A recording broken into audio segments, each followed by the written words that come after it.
Yun, nandito na naman tayo, Taxi Joe Rides para sa ating page. At nandito, may bisita tayo. Aking passenger, backload ko dyan sa may Goshen. Grab, pero si Uncle hindi nag-grab, pero tingnan nyo naman, malakas pa. Pwede ka pala grab, no? Opo, pwede po ako sa grab. Kasi po, mo lang yan. opo, ano po yung gurang? Ano po yung baligtad nung grab? Ano po nang baligtad nung grab? Alam nyo, Uncle?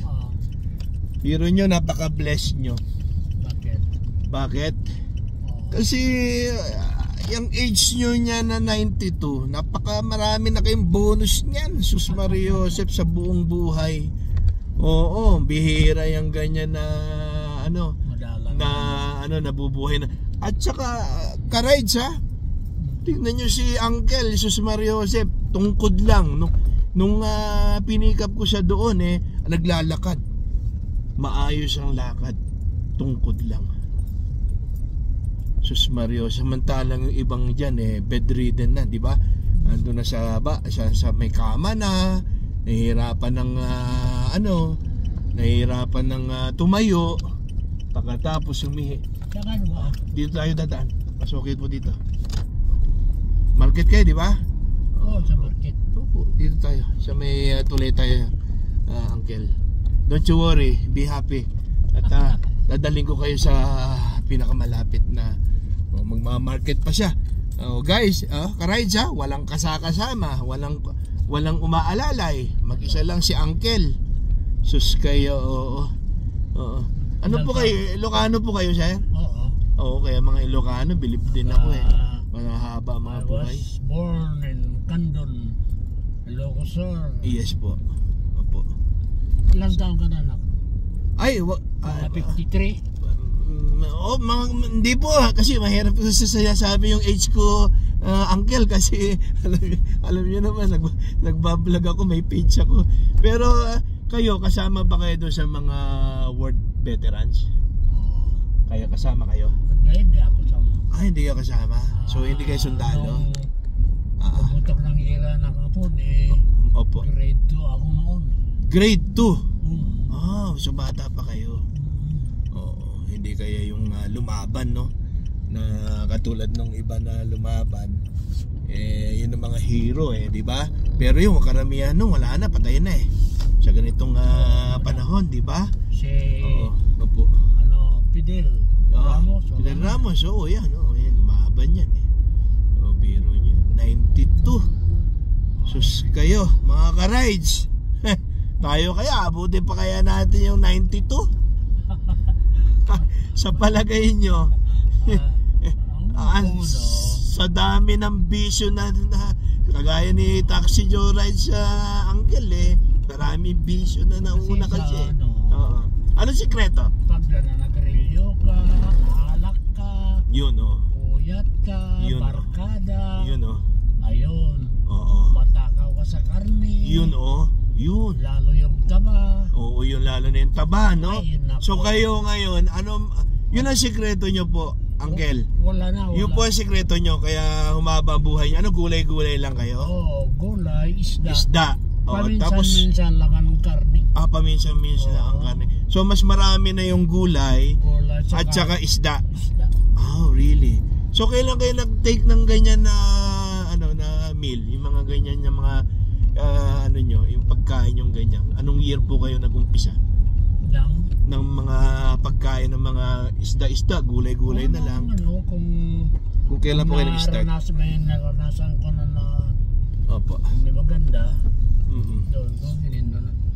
Kasi nung mayroon ako naranasan na minsan na tumaas ang dugo ko. Blood pressure? Napunta ako sa doktor. Blood pressure, no? Okay. So, alam niyo pa ba yung blood pressure niyo noon? Mga anong readings noon? Mga 100 plus noon. Really? Pero sa ngayon, normal, 70, parang gano'n. Okay. 90, 80, 85, gano'n. Opo. Kaya sabi yung doktor ko, if you want to live longer, I will advise you not to. Yun, Ano ho ba yung doktor? Yeah. Bisyo, puyat, Alak. kain, alak, babae. Ayun. Pati babae, bawal din? Oo, bawal. Ha? Dapat, Ganun? hindi naman. Hindi naman Sabi, hindi naman. Yung, May bawi ha, pag babae, hindi bawal ha. Sabi daw nila yung babae, yun daw ang nagpapabata sa lalaki. Totoo po ba yun? Depende. Katakbo kang babae, may sakit. Ayun lang, oo, patay ka dyan. Problema. Delikado ka dyan, kaya mga ka-rides ha. Yung may mga babae daw may sakit, wag na daw.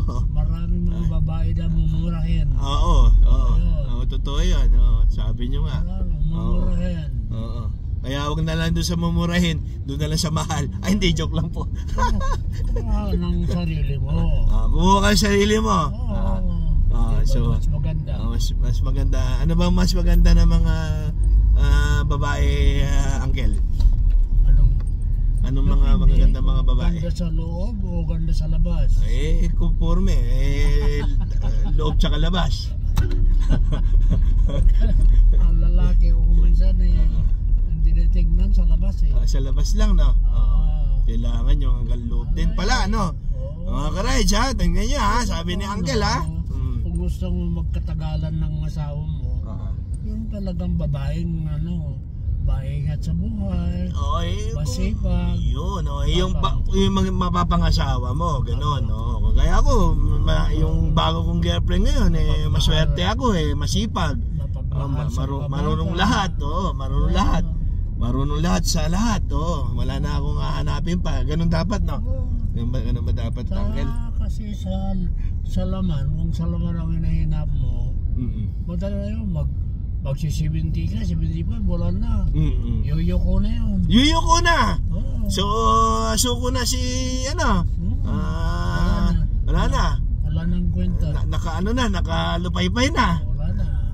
Di ba? Di ba kayo nakaranas ng mga yung pampa-urge, yung tigas. Yung gamot, gano'n, hindi kayo nakaranas. Sabi nila, mayroon. Oo. Pero hindi ko Hindi nyo hiyang. Never tried. Hindi nyo na-try. No. Ganun ba? Oo. Siyempre, tayo naman mga ka-rides, hindi naman natin na hinahangad yung itong edad natin, 92, alam naman pa kayo, no? Mag-sex pa kayo, wala na yung ganun, no? Sa mga kabataan na lang yung mga ka-rides, di ba? Kaya na ang maganda na pinupunto natin dito sa usapan nito at nandito si Uncle by 92, umabot pa ng ganyang edad. Abay, napakalaking blessing sa buhay ng tao yan. So, walang bisyo, hindi nag-alak, hindi na nigarilyo, hindi nag-drugs, hindi ng babae. Mukha yata si Taxi Jores, lahat yata, meron yun joke lang po. Kaya kaya mahirap na talaga tayo na pero siguro prayers can move mountains. Pwede tayong humaba ang buhay sa pamamagitan ng sinasabi natin nga, yung pagkain natin kailangan natin kontrolado. Ako si Taxi George, hindi rin kontrolado sa pagkain. Minsan matigas din ang ulo ko kung ano yung mga bawal, tsaka yung mga, kasi kung ano yung mga bawal, Uncle, yun ang masarap Oo nga. Pero mapanganib. Yung nga, sabi nga nila mapanganib. Kaya kailangan kung wala kang disiplina sa sarili mo, yes po, doon ka masira. Yun, so kailangan meron kang disiplina sa sarili mo, may control ka. Taxi George, Uncle, minsan wala ng control na-out of control Delikado. Paano ba natin mapapanatili yung control natin sa sarili natin? Sa isip yun Yun. Tapos? Sa isip at saka huwag mo gawin. Yan nga, tama. So, ang isip ang nagkokontrol sa puso, di ba? So, kailangan natin ng control dahil sa pamamagitan ng isip natin. Pagpapasok ng masamang isip sa utak ka, sa utak, hanapin mo ng ibang i-divert mo. sa magandang positive. Ibang attention. Positive. Really? Yun. If you are always thinking sa mga gusto ng laman, doon ka may subsob. Yun, totoo yun. Talaga. Tsaka dagdag ko siguro dun, Uncle, yung kailangan natin yung self-control, merong pinupuntahan, no?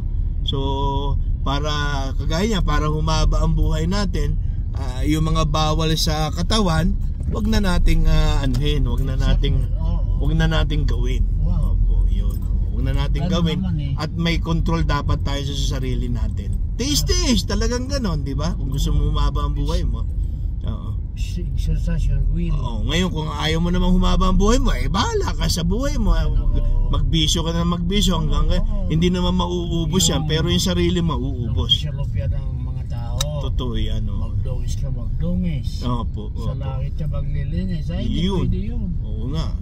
You got only one chance to live. Yes, totoo yan. Kung gusto mong mahal mo ang sarili mo, mahalin mo ang sarili mo para ikaw lahat ng mga bawal magawa mo.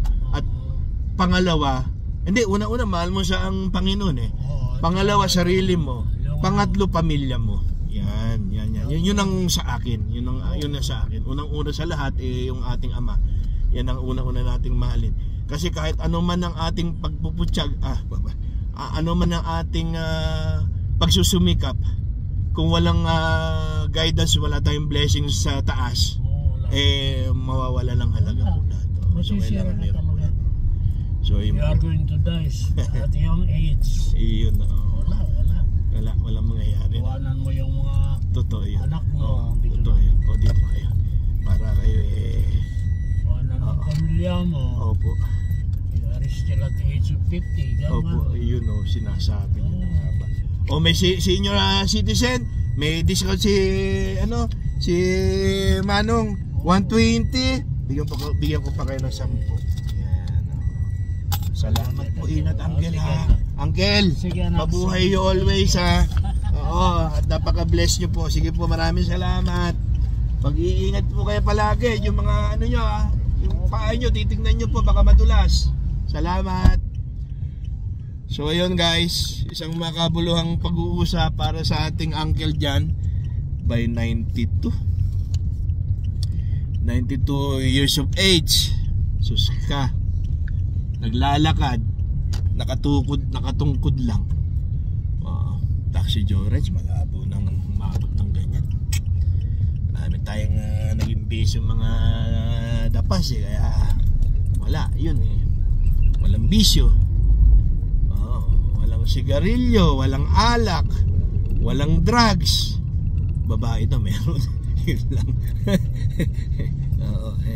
Pero hindi niya basta agad na pinipinpoint kanina na yung babae yun na magpapahaba din ng buhay sa mga lalaki. Kasi iniisip niya at sinasabi niya kanina baka mamaya makatagpo ka ng may sakit. Ayun ang magiging problema natin mga ka-rides. So yun lang. At maraming salamat na naman na we have the opportunity sa ating mga ganun discussion with Uncle. Hello, shout out sa iyo, Uncle, ha. 92 years of age, still kicking here in Baguio. Maraming salamat sa iyo dyan sa Uncle at napaka-bless mo po. Ingat ka always dyan. Ayun lang guys, ha, for Taxi Joe Rides. Nagpupugay pa rin dito sa morning edition natin here in Baguio. Touch doon sa Money Market. So yun lang po. Ingat pa rin po. Galing-galing ang mag-drive mga ka-rides, ha, para sa ating biyahe at sa ating mga pasada. Maraming salamat. Keep shine. Time to shine.